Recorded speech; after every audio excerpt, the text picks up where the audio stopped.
దండపల్లి మండలంలో హనుమాన్ దీక్షా స్వాములందరూ కూడా గత కొన్ని రోజుల నుంచి మనము ఈ మండలంలో ఏ గ్రామానికి పోయినా అందరి నోట రెండే శబ్దాలు, జై శ్రీరామ్ జై హనుమాన్.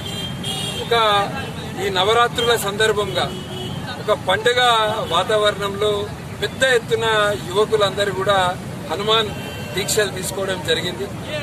ఇలా ఈ మండలంలో ఉన్న హనుమాన్ దీక్షా స్వాములందరూ కలిసి శోభాయాత్ర అనంతరం హనుమాన్ చాలీసా పారాయణం కార్యక్రమము ముఖ్యంపేటలో ఏర్పాటు చేయడం జరిగింది.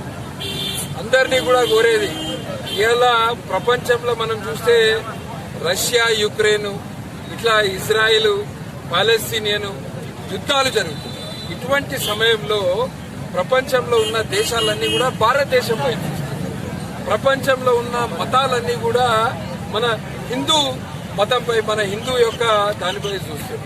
ఎందుకంటే అందరూ కలిసి ఉండాలని కోరుకున్న ఏకైక ధర్మం మన హిందూ ధర్మం.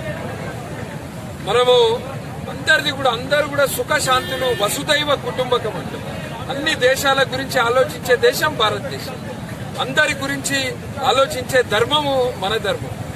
ఇవాళ మన భారతదేశంలో ఇన్ని కులాలు, ఇన్ని మతాలు, ఇన్ని భాషలు ఉన్నాయంటే ఇవన్నీ ఉన్నప్పటికీ కూడా మన భారతదేశం ఇంత అభివృద్ధి చెందుతుంది, అందరూ కలిసి ఉన్నారంటే దానికి కారణం అందరూ కూడా కశ్మీర్ నుంచి కన్యాకుమారి వరకు ఒకటే నినాదం, జై శ్రీరామ్ జై శ్రీరామ్ జై శ్రీరామ్. ఇలా ఏదైతే మన హనుమంతుని ఎవరైతే ఇక్కడ స్వామి భిక్షలు తీసుకున్న స్వాములందరూ కూడా ఒక హనుమంతుడు అంటే ఒక బలమే కాదు, బుద్ధి, అదేవిధంగా జ్ఞానము, ఇవన్నీ కూడా హనుమాన్ దీక్షా స్వాములందరూ కూడా వీటన్నిటిని హనుమంతుని జీవితం నుంచి మనం అందరం కూడా ఆదర్శంగా తీసుకొని నేర్చుకోవాల్సినవి చాలా ఉన్నాయి.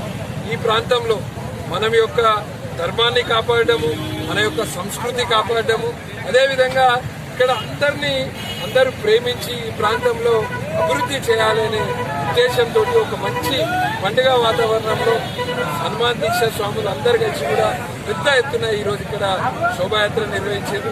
ఈ శోభాయాత్రలో పాల్గొన్న ప్రతి ఒక్కరికి, స్వాములకు, నాన్ స్వాములకు అందరికి కూడా రామనవమి శుభాకాంక్షలు. అందరిపై ఆ శ్రీరామచంద్రుని ఆశీర్వాదం ఉండాలి. అందరికీ మంచి ఆరోగ్యము, ఐశ్వర్యము అన్నీ కలిగించాలి. దండపల్లి మండలంలో సుఖశాంతులు, ఎటువంటి ఇబ్బందులు లేకుండా, రైతులకు కూడా ఎటువంటి ఇబ్బందులు లేకుండా అందరు కూడా మంచిగా రాబోయే రోజుల్లో అందరూ కూడా బాగా జరగాలని ఆ శ్రీరామచంద్రుని కోరుతూ, హనుమంతుని కోరుతూ ఈరోజు శోభాయాత్ర నిర్వహించిన వాళ్ళకందరికీ, పాల్గొన్న వాళ్ళకి